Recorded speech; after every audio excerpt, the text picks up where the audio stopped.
priorizar os nossos irmãos, os casais aqui da nossa igreja. Se não tiver assim uma resposta, nós iremos assim dar oportunidade para outros casais a participar. Então pedimos para que você considere este aviso, considere esse chamado, considere a importância de você investir esse tempo no seu casamento. Realmente será um tempo muito especial. Faça uma inscrição, pode estar procurando o Valdenir, a Rosângela e a secretaria durante a semana para maiores informações, caso você precise. Nessa hora, com alegria, nós vamos continuar louvando ao nosso Deus, amém, queridos? Se coloque de pé, por favor, nós vamos continuar louvando ao Senhor Jesus, e nessa oportunidade, nós iremos louvar ao Senhor através do louvor financeiro, com os nossos dízimos, com as nossas ofertas, lembrando que no culto de ceia, nós também damos esse espaço para que as crianças possam trazer o cofrinho missionário, e tem sido uma bênção ver as crianças ofertando com tanta alegria, aprendendo esse princípio tão abençoador, que é da palavra do Pai. Encorajamos você a fazer isso sempre com uma alegria, sem nenhum constrangimento, mas se você sentir no seu coração esse desejo de participar aqui conosco, fique à vontade. Mas você já sabe deste princípio, você que já foi instruído, o que eu peço, seja fiel à palavra do Senhor, honre ao Senhor, pois eu creio que Ele tem sido bom para conosco o tempo todo, amém, queridos? Então vamos nessa hora ofertar e louvar o nosso Deus através do louvor financeiro, queridos.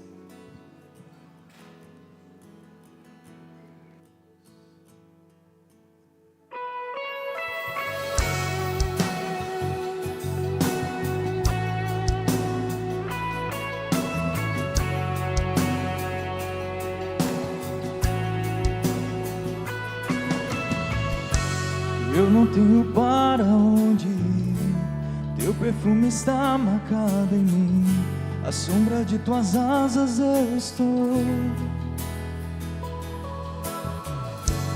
Eu não sei mais o que fazer, sem tua presença não sei viver, não existe vida além de ti.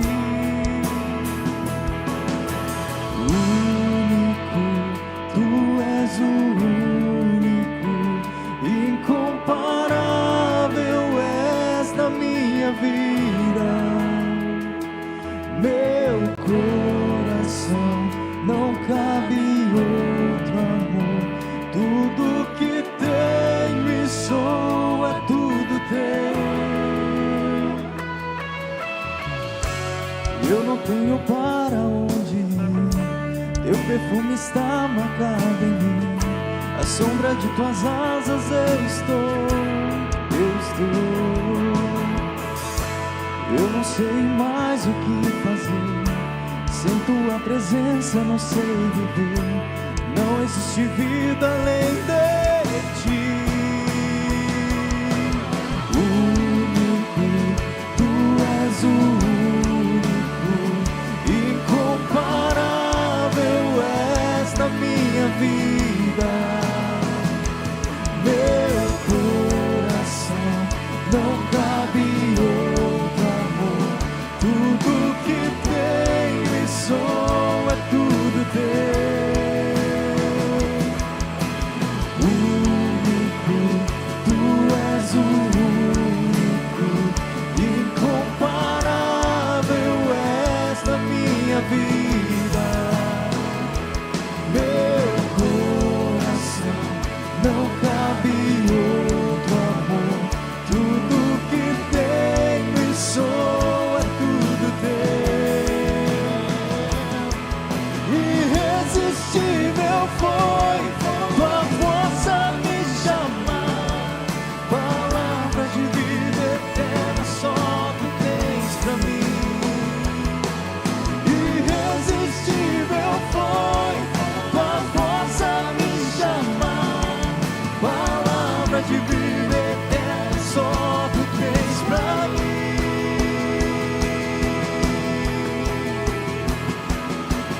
Único, tu és o único, incomparável és na minha vida. Meu coração não cabe outro amor, tudo que tenho e sou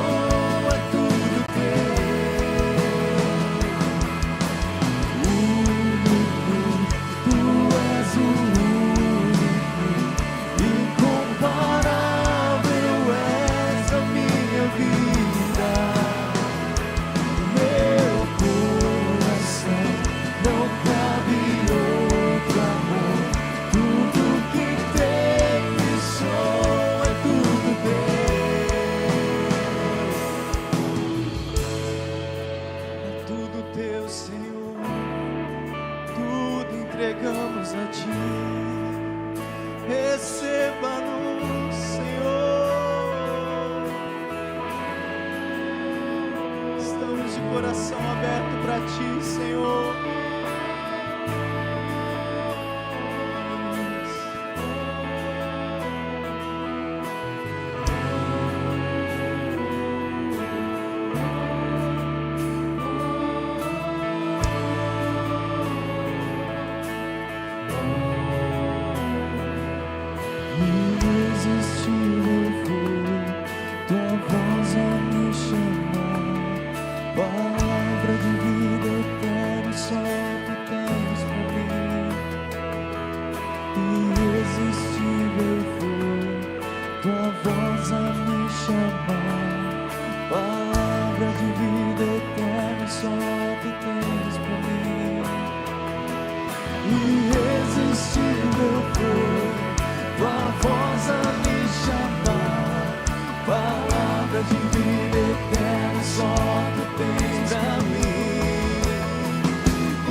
Aleluia, glórias a Deus, que assim seja, para todo sempre, o nome do Senhor Jesus louvado. Glórias a Deus. Pode sentar, por favor, irmãos queridos. Obrigado, irmão Sérgio Louvor, pela sensibilidade, pela bênção que vocês têm sempre testemunhado ao louvar ao Senhor. Queridos, toda a equipe, todos os ministérios que servem ao Senhor de uma forma tão linda, que Deus continue sustentando, abençoando os amados irmãos. Queridos, nós vamos continuar por esses dias falando um pouco mais sobre servos anônimos. Não sei para você, mas eu tenho percebido que tem sido descoberta para muitos, porque às vezes nós focamos naqueles nomes tão conhecidos e realmente grandes lições, grandes revelações da parte de Deus, por meio daqueles homens que foram relevantes, tiveram uma participação significativa na história da igreja, na história do reino. No entanto, vale também olhar para estes que não foram tão expressivos ou foram um pouco tímidos na sua participação e às vezes não tem nenhum nome, mas sabemos, ainda que sejam servos anônimos, tem muita revelação de Deus para falar aos nossos corações. Hoje, de uma forma mais ampla, eu quero não só me ater pensando em um personagem específico, mas um texto para compartilharmos um pouco com os irmãos, que além de olharmos para a Bíblia e não somente identificar muitos homens, mulheres que foram anônimos, servos anônimos, mas também trata-se de pessoas improváveis. Pessoas que, se não fosse pela intervenção de Deus, jamais elas se tornariam o que se tornaram. Se não fosse pela intervenção do Senhor, realmente o fim delas seriam trágicos. Jamais elas teriam marcado de uma forma tão linda um testemunho que nos inspira até hoje. No entanto, trata-se de pessoas que muitas, além de serem anônimas, mas também eram pessoas improváveis. E é sobre este tema eu quero compartilhar com os irmãos com base em 1 Coríntios, em capítulo 1, verso 26 ao verso 31, Você que trouxe a sua Bíblia, abra por favor. Nós vamos meditar, ouvir a palavra de Deus neste momento. E nós iremos falar sobre anônimos, improváveis. Chamo você para abrir a Bíblia e também abrir o seu coração. Nós vamos projetar também este texto. Assim diz a palavra do nosso Deus, a partir do versículo 26, irmãos. Irmãos, considerem a vocação de vocês. Não foram chamados muitos sábios segundo a carne, nem muitos poderosos, nem muitos de nobre nascimento. Pelo contrário, Deus escolheu as coisas loucas do mundo para envergonhar os sábios, e escolheu as coisas fracas do mundo para envergonhar as fortes.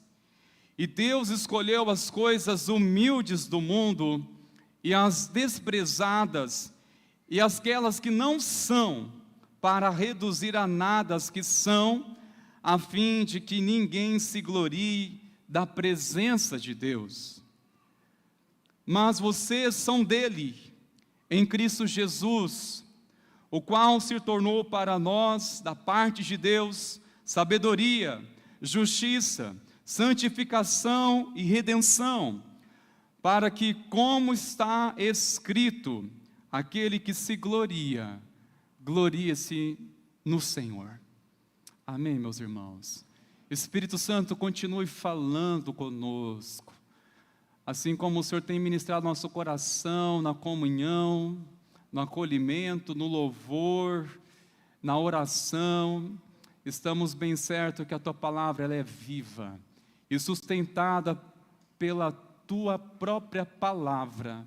E oramos em nome de Jesus. Fala conosco, meu Senhor, aquieta os nossos corações para ouvir atentamente a mensagem do Senhor aos nossos corações. Cumpra os Teus desígnios. Oramos, ó Pai, que a Tua palavra não seja distorcida ao nosso entendimento, mas ela venha cumprir os Teus desígnios. Nós oramos por revelação, Pai, em nome de Jesus. Amém, Senhor. Amém. Irmãos, não é um texto isolado que nós aqui lemos, mas é uma abordagem pastoral do apóstolo Paulo para a igreja em Corintos. Essa comunidade que estava repleta de pessoas talentosas, de dons, mas a carnalidade estava predominando ao ponto que havia muitos ciúmes, discórdias, e isso tudo estava revelando falta de maturidade. E o apóstolo Paulo está trazendo a memória, ou instruindo a comunidade, para considerar, acima de tudo, antes de qualquer coisa, o chamado de Deus. Eu creio que quando nós não consideramos o chamado de Deus para as nossas vidas, teremos uma tendência de perder o nosso propósito, e vou dizer com muita firmeza, perder o propósito de ser igreja, quando não consideramos o propósito a qual Deus nos chamou. Quando não compreendemos esse chamado, é por isso que logo no primeiro versículo, essa palavra, ela vai desencadear outros princípios. Quando o apóstolo Paulo faz essa menção, irmãos, considerem a vocação de vocês. Considerem a vocação de vocês. Ou seja, o que está acontecendo entre essa comunidade, as divergências, é resultado de vocês não considerarem a vocação de vocês, não considerarem o propósito a qual Cristo chamou. É preciso ser lembrado que onde Deus o chamou, e qual é o propósito dele agora? De servi-lo. Qual é o propósito? É interessante, irmãos, trazer algumas considerações. O que nós devemos considerar a respeito de nossa vocação? Talvez alguns pontos tão importantes que esquecemos em nossa jornada. Vamos esquecendo de algumas coisas. Principalmente quando vamos seguindo um ministério, engajando na igreja, nossa caminhada de fé, e talvez nós esquecemos algumas coisas que precisamos nessa noite resgatar em nosso coração. A primeira coisa que nós devemos considerar e jamais esquecer, para que assim cumpramos o propósito a qual Cristo nos chamou, a primeira coisa que devemos considerar, queridos, é simplesmente a importância desta verdade. Deus não nos chama pelo que somos. Deus não nos chama por aquilo que somos. Olha que interessante que ele faz menção que não foram chamados muitos sábios segundo a carne, nem muitos poderosos. É claro, quando olhamos na palavra, percebemos sim, antes da conversão, haviam pessoas que já tinham uma relevância na sociedade, pela sua posição em que eles já estavam exercendo sua influência, mas a grande maioria destes foram chamados não por causa daquilo que eles eram. E nós temos que lembrar disso, irmãos, que o motivo a qual Deus nos chamou não foi porque enxergou em nós qualificações, ao ponto de dizer, olha, Deus precisa de mim, porque afinal de contas eu vou influenciar muito no reino de Deus. Ah, Deus me chamou porque eu sou muito influente nas minhas redes sociais, então o Senhor precisa de mim para que através de tudo isso possa ser relevante agora o reino. Ah, Deus me chamou porque afinal de contas como eu comunico bem. Deus me chamou porque olha as minhas qualidades. Olha, é para golpear o ego, mas nada disso atraiu o olhar de Deus para nos chamar. Isso é para golpear nosso ego. Não foi por isso. Eu sei que muitas vezes nós trazemos uma mensagem mais de encorajamento, dizendo que Deus nos chamou não por causa daquilo que nós éramos, Ele está nos chamando também não por conta do que somos, no sentido de falta de qualificação. Alguns se ensoberbecem por conta daquilo que acham que as suas virtudes foi o motivo que Deus os chamou. E outros se anulam, se rejeitam propriamente a graça de Cristo, porque ela não se sente capaz. Ela se enxerga as suas limitações de uma forma muito negativa, de tal maneira que ela não consegue realmente olhar para o chamado de Deus. Não consegue crer nisso. Deus nos chamou, irmão, por causa daquilo que nós somos. A primeira coisa que devemos considerar para respondermos à vocação pelo qual Cristo nos chamou, é lembrarmos que não foi por causa daquilo que nós somos. Quem você era antes de se converter? E mesmo assim, meus irmãos, não é por causa daquilo que nós somos, que de fato atraiu os olhares do Senhor. De vendo assim, olha que virtude, que pessoa que vai realmente fazer tanta coisa. Não foi por isso não, queridos. Nós vamos compreender ainda que o apóstolo Paulo lhe traz revelação da parte de Deus. E para isso precisamos considerar a segunda verdade que se encontra ainda neste versículo, que Deus não nos chama não tanto pelo que nós somos, e também não é pela nossa origem. Não é pela nossa origem. É interessante estar dizendo, olha, reparem, considerem, que aqueles que foram chamados, muitos não eram por ser sábios segundo a carne, a sua inteligência, não era porque eram poderosos, eram influentes, nem muitos de nobre nascimento. E às vezes, irmãos, nós temos motivo de se vangloriar por conta disso. Eu já sou a 5ª geração dos presbiterianos, eu já venho da 10ª geração da igreja tal, e achamos que o motivo que Deus nos chamou é porque nós tivemos um nobre nascimento, viemos de uma raiz ou de origens em que já estava determinado, olha, vai ser abençoador por conta do nascimento. Não é assim, queridos. A nossa origem não determina os planos de Deus. Se você compreender a palavra, você acabou de perder a oportunidade de dar uma glória a Deus. A nossa origem não determina os planos de Deus. Se você olhar em Juízes capítulo 11, vai falar sobre a história de Jefté. E diz assim, Jefté homem valente, porém filho de prostituta. Olha, não foi de nobre nascimento. E quem foi Jefté? Um homem corajoso, valente, que por meio dele Deus deu vitória a Israel. Um juiz que se levantou, temente a Deus, um homem íntegro, que se encontra lá nos heróis da fé. Aí podemos pensar, ele já estava condenado pelo ambiente a qual ele foi gerado. Já foi condenado, nasceu sem perspectiva, não há o que fazer, não há mais plano de Deus, porque olha a origem dele, é totalmente sem esperança. Irmãos, isso não garante, irmãos, a nossa origem. É lamentável também dizer que até mesmo aqueles que vêm de um lar cristão, do ambiente evangélico, mas por que no decorrer da sua jornada toma caminhos distantes de Deus? Acaba tomando caminho distante de Deus, mas foi origem de princípio, de oração, de levar para a igreja. Isso também, meus irmãos, nós temos que regar em oração a vida de nossos filhos todos os dias. E também nós devemos crer que, independente de nossa origem, do ambiente que nós viemos, isso também não determina nosso futuro. Jefté é um exemplo, e tantos outros na Bíblia, que vieram de um lar sem estrutura alguma, sem uma perspectiva por conta da família. Aí depois tentamos entender, mas como que acabou dando certo a pessoa?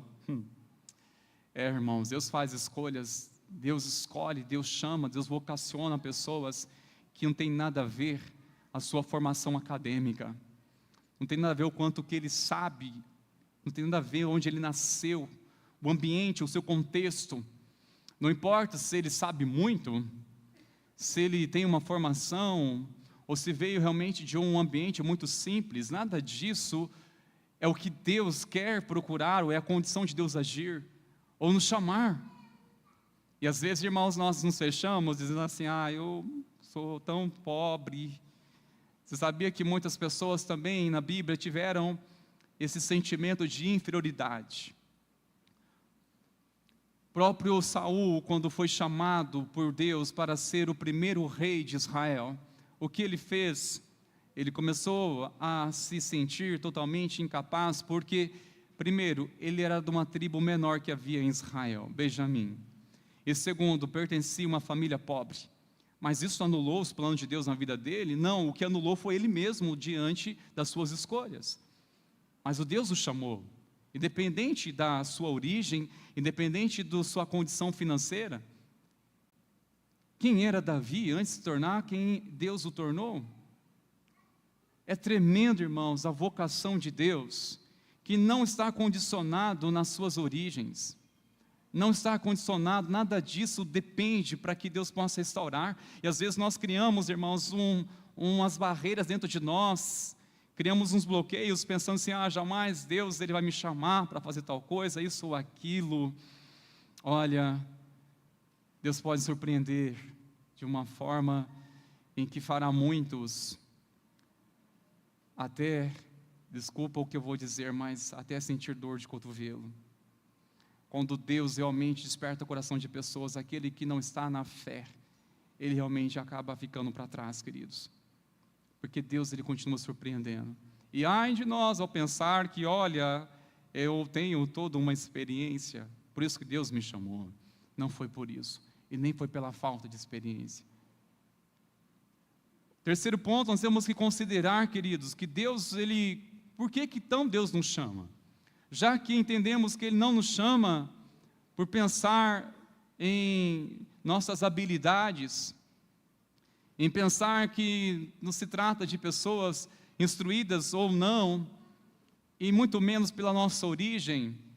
Qual é realmente o propósito de Deus, irmãos? Quando Ele nos chama, simplesmente, é para testemunharmos o poder do Evangelho. E olha que tremendo esses versos seguintes. Pelo contrário, Deus escolheu as coisas loucas do mundo para envergonhar os sábios, e escolheu as coisas fracas do mundo para envergonhar as fortes. E Deus escolheu as coisas humildes do mundo e as desprezadas e aquelas que não são, para reduzir a nada aqueles que pensam ser alguma coisa, em outras palavras. aqueles que pensam ser alguma coisa. Deus nos chama, irmãos, o chamado de Deus, o que nós devemos considerar nossa vocação, e é isso que essa mensagem tem o propósito de nos despertar. Considerar a nossa vocação é considerar que nós somos chamados para testemunhar o poder do Evangelho. Testemunhar o poder do Evangelho. Irmãos, o mundo não entende e jamais vai entender como é possível um pecador ser transformado em uma nova criatura. Como é possível uma pessoa desprezada ser transformada e estar sentada agora junto com o príncipe do povo de Deus? Não entende essas coisas. Como o apóstolo Paulo mencionou nos versículos anteriores, porque o Evangelho, a pregação do Evangelho é loucura para aqueles que se perdem. Mas para nós que cremos é o poder de Deus. E não envergonhe do Evangelho. Não envergonhe do Evangelho.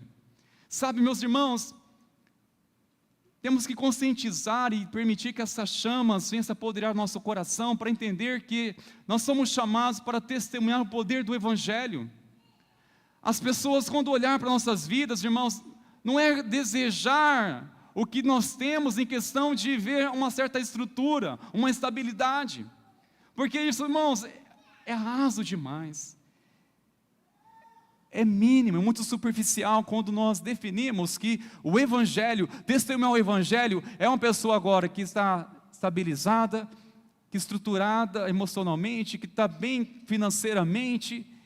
Isso pode despertar as pessoas, nada mais, nada menos do que elas desejar bens materiais, achando, não, eu preciso deste Deus, porque vai me abençoar também. Não é isso, irmãos, isso é coisa mais superficial. O que realmente devemos testemunhar, o Evangelho, o poder de Deus que transformou a nossa história. E sabe onde Deus nos resgatou, irmãos? Nos resgatou do lamaçal do pecado, e nos transportou para o reino do Filho do seu amor. Ele nos resgatou, queridos. Testemunhar o poder do Evangelho é para testemunharmos, porque realmente o mundo não entende, jamais vai entender. Deus realmente usa coisas loucas do mundo para envergonhar os sábios. Ele faz coisas de uma forma tremenda que as pessoas ficam, mas como pode? Como é possível? Aqueles que foram transformados pelo Espírito Santo de Deus de tal maneira que até mesmo um psiquiatra se converteu. Há outros que foram visitados pela presença do Espírito Santo de tal maneira que muitos profissionais da área mental, psicológica, simplesmente, olha, eu preciso me render a essa verdade. O que é isso? Confunde, irmãos. De ver aquelas pessoas que achavam assim, olha, já está caso perdido, e você vê de repente andando com uma Bíblia e declarando a paz do Senhor. Como pode? Isso confunde a mente dos incrédulos, irmãos. Mas nós que cremos e sabemos que Deus ele continua transformando pelo poder do Evangelho, nós levantamos nossas mãos para os céus e louvamos a Deus, porque quando Deus salva um pecador arrependido, o crédito é todo do Senhor Jesus, porque Ele salvou mais um pecador. Como entender isso, irmãos? Como é possível um pecador ser transformado em uma nova criatura? Uma pecadora se transformada em nova criatura. Como entender isso? Confunde. E olha, irmãos, e Deus escolhe as coisas humildes do mundo. Aleluia. Deus escolhe as coisas humildes, as desprezadas e aquelas que não são, para reduzir a nada aquelas que são, ou aquelas que pensam que são, que se consideram tão superior a outro. Deus realmente usa coisas simples, as humildes, até mesmo as desprezadas, irmãos, para que a glória seja toda dEle, para que todos percebam, olha, isso é Deus, isso não é pela vontade própria, ou isso não é simplesmente por esforço humano, isso é graça de Deus, é graça do Senhor Jesus. Ele continua salvando, irmãos. Ele continua restaurando. Deus, Ele usa e levanta pessoas, e muitas vezes aquelas que não tiveram oportunidade de ter uma formação, pessoas iletradas. Eu conheço uma pessoa que não sabe ler, ela não teve oportunidade. Agora, eu não sei se explicar como que ela consegue ler a Bíblia. A única coisa que ela consegue ler é a Bíblia. Ela não consegue ler jornal, ela não consegue ler outras coisas. Certa vez um pastor convidou alguém importante na sociedade para vir a um culto, e ele, ao saber, dedicou mais tempo ainda na pregação, para ser mais relevante, para ganhar o coração daquela pessoa. Para sua surpresa, aconteceu um inesperado, a visita não veio naquele culto, mas disse que viria o próximo domingo. O pastor novamente se preparou, dedicou, a fim de mirar aquela visita, aquela pessoa que era relevante na sociedade, para ganhar o coração dele. Para sua surpresa, mais um imprevisto, ele não veio. E por fim, o pastor escalou uma pessoa sem muita relevância, sem muita formação teológica, e colocou ele para pregar. E para sua surpresa, a sua visita tão inesperada veio naquele culto. Ele ficou desesperado e pensando: ai, agora eu vou perder de vez essa pessoa. Olha, esse que vai pregar não sabe nem muito pronunciar a palavra, ele não sabe nem pregar direito. O que eu fui fazer? E como ele não conseguia voltar mais atrás, simplesmente ficou aguardando o que ia acontecer.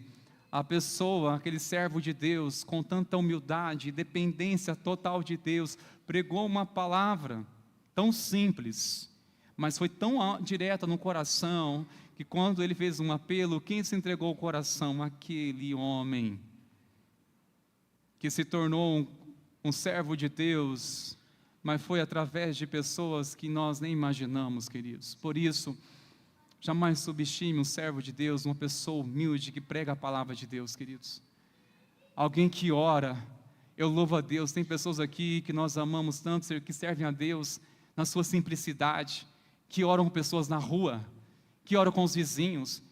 Eu louvo a Deus porque ali há um representante de Cristo naquele bairro. Não precisa de alguém que tenha um ministério, não precisa do pastor estar lá. Essa pessoa com coração em Cristo, ela ora, as pessoas se quebrantam. E o que ela está testemunhando? O poder do Evangelho, queridos. Deus usa, irmãos. Olha, Deus usa os humildes. Deus usa pessoas quebrantadas, mas jamais vi Deus usando uma pessoa orgulhosa. Eu não vi, irmãos.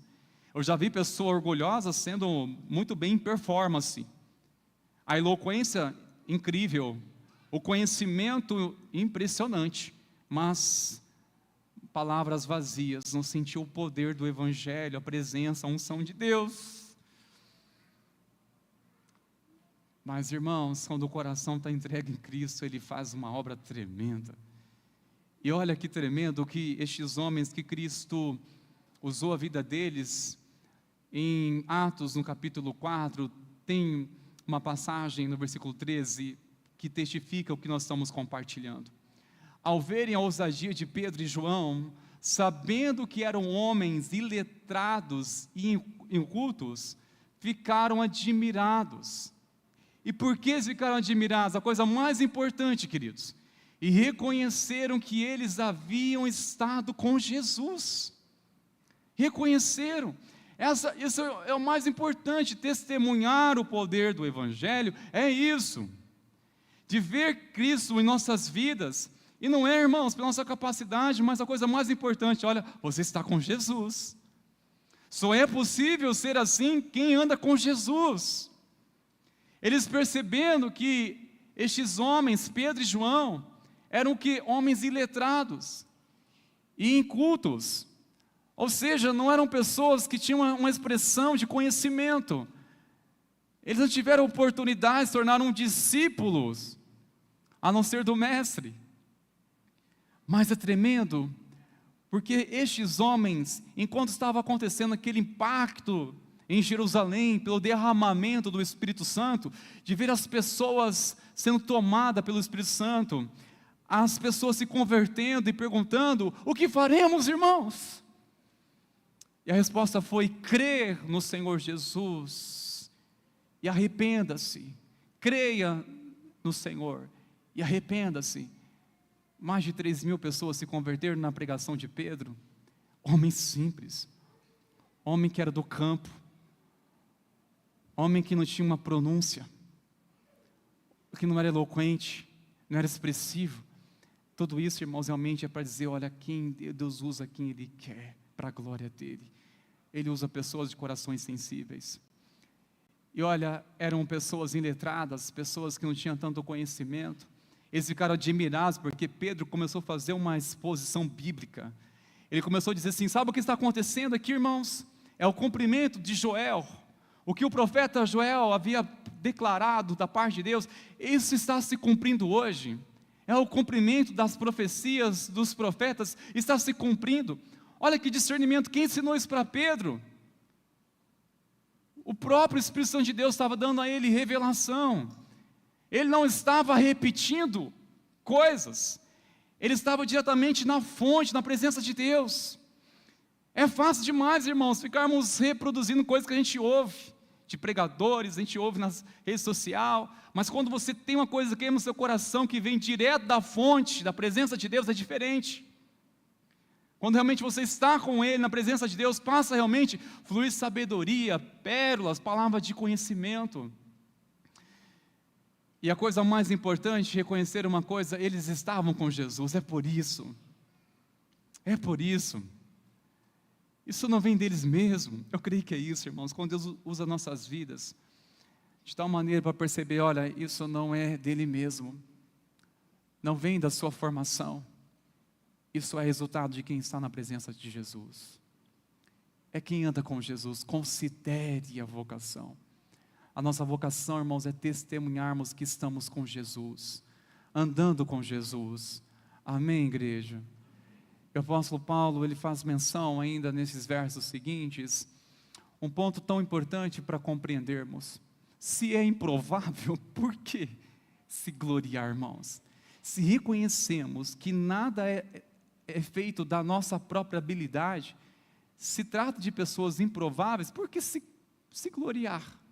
Se eu entendo de onde Deus me tirou, onde me colocou, por que eu tenho que me vangloriar? Por que eu tenho que dar espaço para o orgulho? Uma vez que eu reconheço que onde Deus me tirou, e onde estou, é pela graça e misericórdia de Deus, ou seja, é improvável. Eu não sei se você se identifica como alguém improvável de estar hoje nos caminhos do Senhor, seja em um ministério ou não. Não sei se você se identifica: olha, é improvável, minha conversão é improvável, porque eu tinha tudo para dar errado. Os caminhos que eu trilhei na cegueira espiritual, era caminho de morte na certa, era um caminho distante de Deus. No entanto, irmãos, pela graça de Cristo que nos alcançou, aí reconhecemos: olha, eu estou aqui, não é por mérito não, é por misericórdia do Senhor, sou improvável. Logo, se assim é improvável, por que se vangloriar? Por que se orgulhar? Isso é uma coisa, irmãos, que faz tentar roubar a glória de Deus. Sabe uma coisa que nós devemos tomar muito cuidado? Atenção líder, atenção servo de Deus, cuidado com essa palavra eu. Cuidado com eu. Eu creio que torna-se mais humilde quando você primeiramente reconhece tudo, é pela graça de Deus. A palavra mais adequada é pela graça de Deus. Sou o que sou, como o apóstolo Paulo diz, pela graça do Senhor, sou o que sou, faço o que faço, pela graça de Deus em mim. É a graça de Deus, é a capacitação dele. E uma forma também, eu acredito que é humilde, quando compartilhamos, é nós, é uma equipe, não faço sozinho. Cuidado com o eu.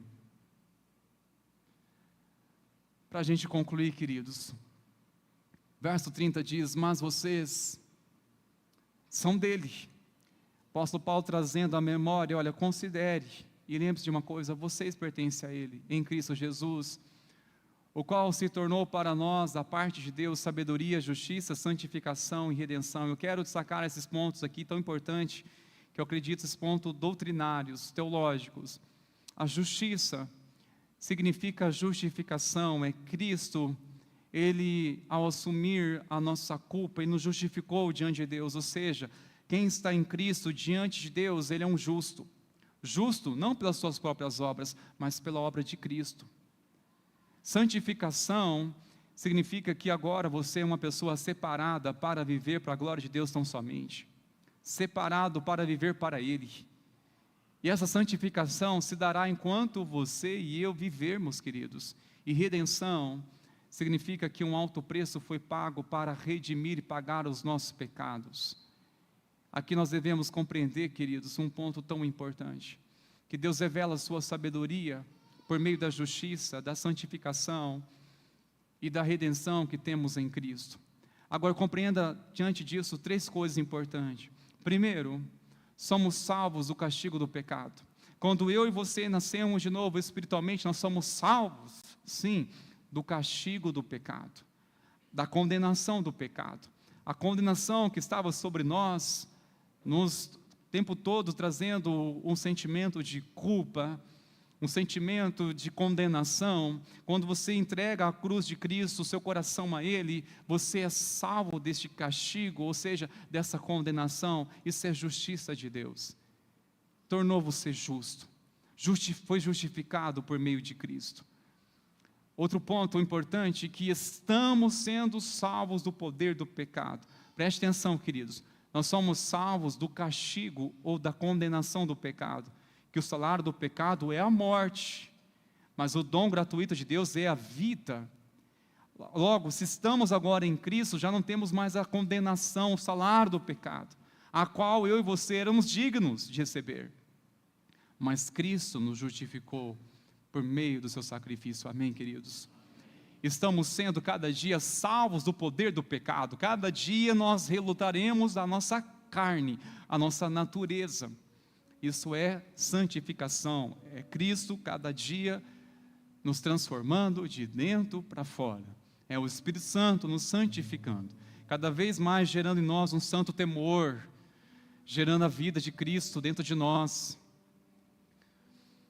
ao ponto que a sua reação, quando peca, que testifica se você é salvo ou ainda não é salvo. Quando você peca, não significa que não seja salvo. O que testifica é o seu quebrantamento de arrependimento. Se eu pequei e há um quebrantamento, este quebrantamento testifica o quanto meu coração é de Cristo. Agora, ao pecar e não haver quebrantamento, é preocupante, irmãos. Não haver quebrantamento. O quebrantamento testifica que de fato eu tenho um temor de Deus. E o Espírito Santo de Deus ainda fala comigo, fala em mim. Ele se move em mim. Então, a verdade é, enquanto eu e você vivermos, ainda que venhamos dedicar nossa vida em consagração a Deus, estamos sendo salvos do poder do pecado, irmãos. Mas vai chegar um dia, queridos, seremos salvos da presença do pecado. Esse é o dia da redenção. A redenção dos humildes. A redenção. Receberemos a plena redenção quando estivermos com Cristo. Estaremos livres da presença do pecado, sem influência do pecado. Porque essa é a luta que todos nós estamos todos os dias, queridos. Quanto mais você é crente, mais você luta com a sua carne. Porque você deseja ser fiel ao Senhor, honrar a Ele. Um dia, irmãos, nós seremos livres, ou melhor, salvos da presença do pecado. O dia da redenção. Aleluia. Sou lembrado das palavras de Martinho Lutero. E eu quero que você venha memorizar isso. Olhei para mim, vi que era impossível me salvar. Olhei para Jesus, vi que era impossível me perder. Olhei para mim, como posso ser salvo? Olha que pecador. Olha que natureza, olha que pensamento, olha que vontade, que até me constrange ao saber que Deus sabe do que eu estou sentindo, ainda que seja oculto aos olhos das pessoas, e você se constrange, e você realmente não encontra sequer nenhuma firmeza, nenhuma segurança para dizer, eu sou salvo. Não é essa certeza, irmãos, porque se olhar para si mesmo, você não vai ver nenhuma condição de fato para ter certeza disso. Mas quando olha para Jesus, olha para Ele, é impossível se perder. Quando olhamos para o sacrifício de Jesus, é impossível se perder. Porque você crê que o sacrifício dele naquela cruz foi suficiente para te salvar, para te redimir e te trazer perdão. Amém, queridos? Eu quero orar, mas antes eu quero que você também memorize ou medite sobre isso, que a igreja precisa viver à altura do seu chamado com humildade, assim como Jesus. Assim como Jesus. Precisamos viver à altura do nosso chamado, irmãos. O chamado a qual Cristo nos vocacionou. Com humildade, assim como Jesus, que nos chama para vivermos intensamente para Ele e para a glória dEle. Onde Cristo tirou você? Era improvável, não é? É improvável hoje. De ver pessoas tímidas sendo ousadas. Pessoas que tinham tantas barreiras, tantos bloqueios. E ver hoje uma pessoa ungida do Senhor, cicatrizadas as suas feridas, ver o bálsamo do Senhor, a presença do Senhor.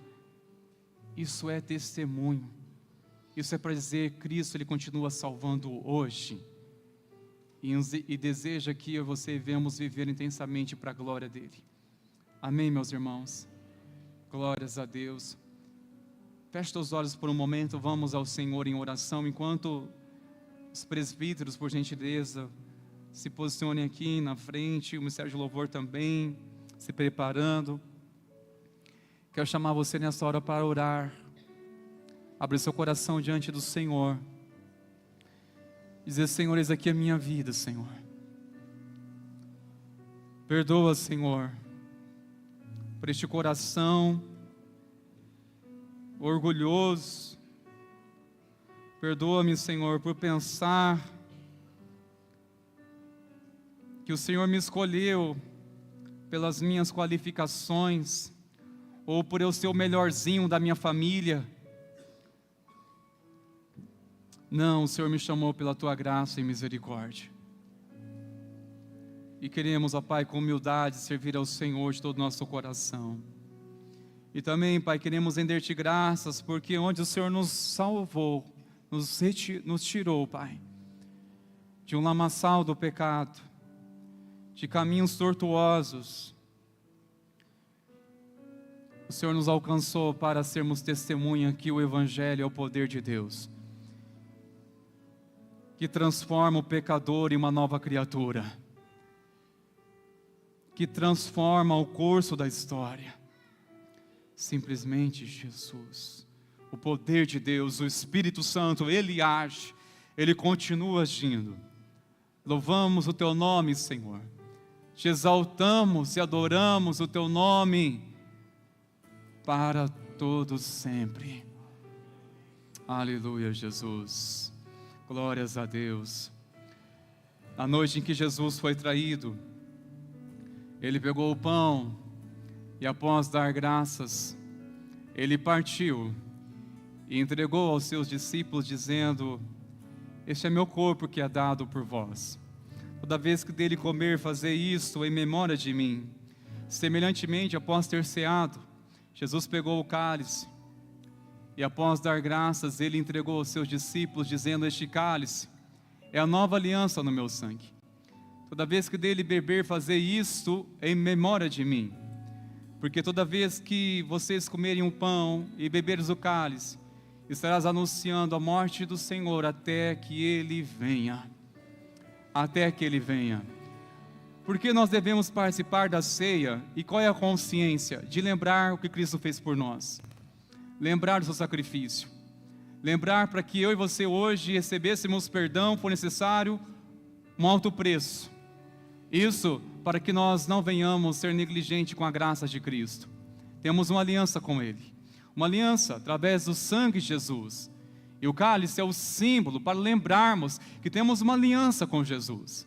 Então nessa noite, eu quero também fazer um apelo, dar essa oportunidade para você renovar sua aliança com Jesus. Uma aliança com Jesus, dizendo: Jesus, eu quero assumir uma aliança contigo, de verdadeiramente servir a Ti de todo o meu coração. andar na tua presença, Jesus, honrar o teu nome, e pela tua graça que me ajudará a viver todos os dias como testemunha viva da tua graça e do teu poder.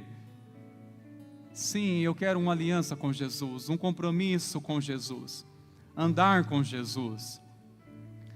Não há nada místico nesses elementos, mas nós estamos sob uma ordenança divina. Fazei isto em memória de mim. Logo, toda a ordenança do Senhor sendo praticada, ali é liberada bênçãos espirituais. Quando fazemos isso com este entendimento, também podemos estar certo que receberemos as bênçãos espirituais. Isso é renovo do Senhor, é fortalecimento, é graça do Senhor e tudo o que precisamos para viver por meio dEle e para a glória dEle. Amém, meus irmãos? Até aquele grande dia, até aquele dia em que aprove o Senhor buscar a sua igreja. Quero chamá-los ao colocar de pé neste momento e vamos ao Senhor em oração, queridos. Senhor, nós te damos graças por participarmos desse banquete. Queremos, ó Deus, mais uma vez ser lembrados do sacrifício do Senhor naquela cruz e ser lembrados da nova aliança no teu sangue, Jesus, e renovar nossa aliança contigo de andar na tua presença hoje, todos os dias de nossas vidas, Senhor. Pai, a ti consagramos esses elementos, o pão que simboliza o teu corpo, o cálice que simboliza o sangue da nova aliança. Senhor, fortaleça a tua igreja, abençoe o teu povo, Pai. Nós oramos em o nome de Jesus. Amém, Senhor. Glórias a Deus. Meus irmãos, enquanto nossos queridos presbíteros vão se preparando, alguns estarão aqui na frente, outros lá atrás, posicionados para melhor servi-los. Você que não é dessa comunidade, mas está em paz com a sua liderança, em paz seu coração, você é convidado a participar. Essa mesa não é minha, não é do conselho dessa igreja, é a mesa do Senhor. A palavra diz: examina-se a si mesmo, depois coma do pão e beba do cálice. E sinceramente, quando examinarmos nosso coração, o que iremos encontrar? Uma certeza que somos dignos? Não. Iremos sinceramente dizer: Senhor, não sou digno. Pois bem, é isso, essa consciência que nos torna digno de participar desse banquete, ao saber que é pela graça de Cristo, é pelo sacrifício dele, é o favor de Cristo. E eu peço também para que os pais possam servir os seus filhos, ministrando a eles e fazer eles saber essa mensagem tão especial. Filhos, vocês também fazem parte dessa aliança com Jesus.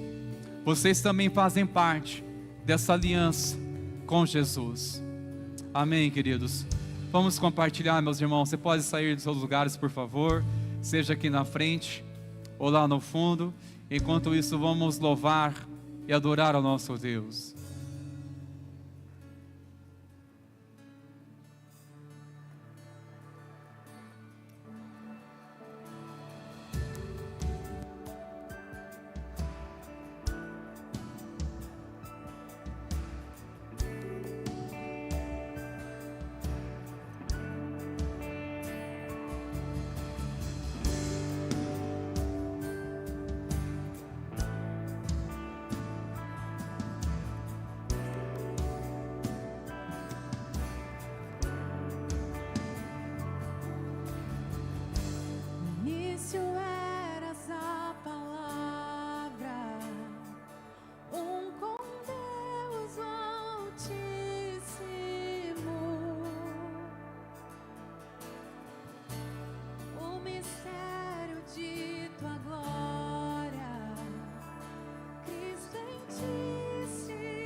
Esse nome é, oh, quão lindo esse nome é, o nome de Jesus, meu Rei.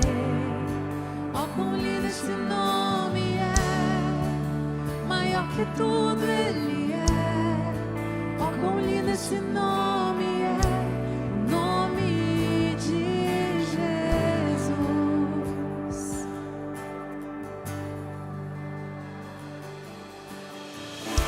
Deixou o céu para buscar-nos, veio para nos resgatar. Amor maior que o meu pecado, nada vai nos separar. Ó, quão maravilhoso é, ó, quão maravilhoso é o nome de Jesus, meu Rei. Ó, quão maravilhoso é, maior que tudo Ele é. Ó, quão maravilhoso é o nome de Jesus. Ó, quão maravilhoso é o nome de Jesus.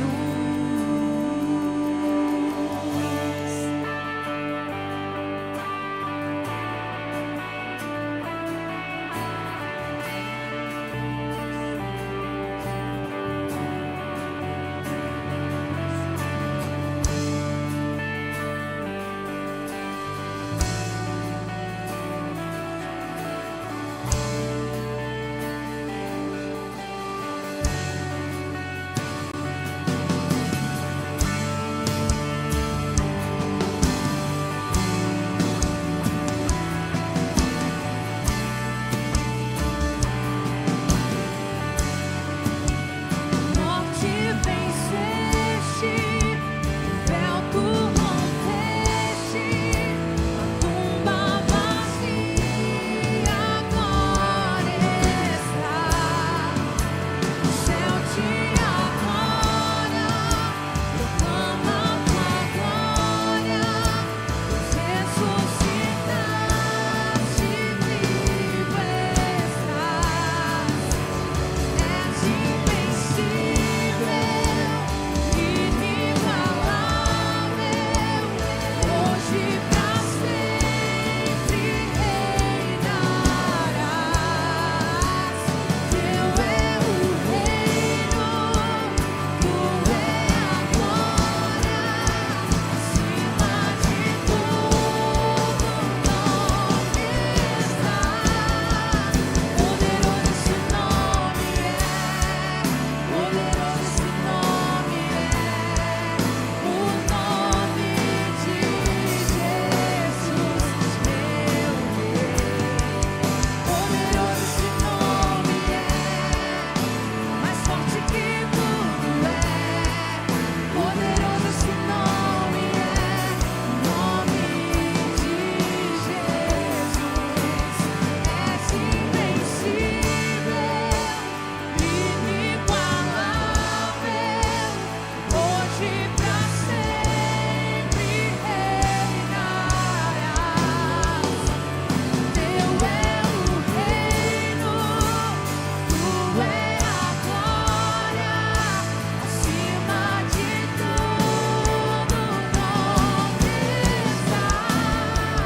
Poderoso esse nome é, poderoso esse nome é, o nome de Jesus, meu Rei. Poderoso esse nome é, maior que tudo Ele é. Poderoso esse nome é, o nome de Jesus. Poderoso esse nome é, o nome de Jesus. Poderoso esse nome é, o nome de Jesus. Aleluia! Poderoso é este nome, soberano, nome sobre todo nome. Em nome de Jesus, igreja, receba o toque do Espírito Santo, seja fortalecido na fé, seja renovado, fortalecida no Senhor. Nós oramos em nome de Jesus, basta nessa frieza espiritual, que o Espírito Santo de Deus venha incendiar, venha renovar, te batizar com a unção dEle, a unção da alegria. Em nome de Jesus, receba o toque na sua saúde, seja curado pelo poder do nome de Jesus. Em nome de Jesus, seja curado, seja curada. Jesus te cura, Jesus te sara. Em nome de Jesus, receba a cura pela fé. Pela fé receba o mover do Senhor sobre a tua vida, para remover toda a cegueira espiritual, toda a incredulidade. Em nome de Jesus, receba a sabedoria do alto, o discernimento do Senhor. Em nome de Jesus, que o Espírito Santo de Deus venha te inspirar nesses dias, venha te fortalecer, renovar seu coração. Ó Espírito Santo de Deus, nós, como conselho dessa igreja, servos do Senhor, queremos ter em nossas mãos a igreja e abençoar o renovo do Senhor sobre as suas vidas, a presença do Senhor Jesus. Ó Espírito Santo de Deus. Gabriel, vem aqui orar conosco. Continue orando, irmãos. A presença do Senhor está neste lugar. A presença do nosso Deus. Senhor Jesus, eis aqui a tua igreja, ó Pai. Queremos, ó Pai, nessa noite, Pai, dizer ao Senhor e pedir ao Senhor que venha nos dar mais fome e sede pela sua presença, ó Deus. E venha trazendo em nós, ó Pai, o sentimento de escassez, ó Deus, da sua presença. Damos liberdade ao Senhor. Se for preciso tirar algo de nós, ó Deus, eis-nos aqui, ó Pai, de coração aberto, dizendo: Senhor, se for para a tua honra e para a tua glória, Deus, faça, ó Pai, em nome de Jesus. Queremos, ó Pai, como servos humildes, ó Deus, nos colocar a teus pés, ó Pai, e dizer, ó Pai, queremos viver o propósito do Senhor em nossas vidas, ó Pai. Não queremos mais viver essa vida, ó Pai, de religiosidade, ó Pai, domingo após domingo, vindo à sua casa, apenas ouvindo, ó Pai, a sua palavra e não mudando nada, ó Pai. Cantando canções aqui, ó Pai, que não passam do teto, ó Deus. Mas queremos, ó Pai, ter um coração, ó Pai, de verdadeiros adoradores ao Senhor. Canções, ó Pai, que levam ao seu trono de glória, ó Pai. Não queremos, ó Pai, ouvir canções que agradam aos nossos ouvidos, ó Pai, mas sim, ó Pai, que dizem, ó Pai, verdades ao seu santo nome, ó Deus. Verdades a respeito do Senhor, ó Pai. Canções que transformam o nosso coração, o nosso ser. Ó Pai, quebrando o nosso coração, ó Deus. Tira, Pai, esse coração de pedra que há em nós, a começar de mim, Senhor Jesus. Eis-me aqui, ó Deus. Quebra o meu orgulho, ó Pai. Nos traz humildade ao nosso coração para reconhecer, ó Pai, que não somos nada sem o Senhor. Não somos nada sem a sua presença, ó Pai. E que precisamos, ó Pai, sair daqui, ó Pai, levando a sua palavra, ó Pai, àqueles que necessitam, ó Pai. Há muitos lá fora, ó Pai, que têm sede, mas a palavra não chega até eles, ó Pai, porque somos falhos, ó Pai. Porque somos falhos, ó Deus. Perdoa, ó Pai, os nossos pecados, ó Pai. Perdoa, ó Pai, as nossas falhas, ó Deus. Perdoa, ó Pai, porque às vezes viramos nossos rostos, ó Pai, para aqueles que mais precisam do Senhor. Muda nossa mente, ó Pai, o nosso entendimento da sua palavra, ó Deus. Perdoa, ó Deus, porque tem dias em nossas casas, ó Pai, que não te buscamos, ó Pai, que não colocamos, ó Pai, a nossa cabeça no chão, no pó, para declarar que o Senhor é o digno do nosso louvor, para declarar que o Senhor é o Senhor da nossa casa, da nossa família, ó Deus. Senhor, eu quero te pedir, ó Pai, que o Senhor venha sobre a sua igreja, ó Pai, que essa semana seja uma semana diferente. Que você saia daqui com o seu coração dizendo: Senhor, eu quero mudar. Mas não espere um milagre do Senhor apenas. Você precisa se colocar no seu lugar e separar um tempo de oração, um tempo de leitura da palavra ao Senhor. É preciso dar um passo à frente e dizer: Senhor, eu quero mudar. Eu quero ser diferente, ó Pai, eu quero ser usado por Ti. Não para que eu seja algo, seja alguém, ó, é aquele que traz a palavra do Senhor. mas que sejamos, ó Pai, aqueles que sejam cheios do Senhor, que o nosso nome nem seja conhecido, ó Pai, mas que o Seu nome seja exaltado. No nome de Senhor Jesus é que oramos essa noite, ó Pai. Amém. Amém.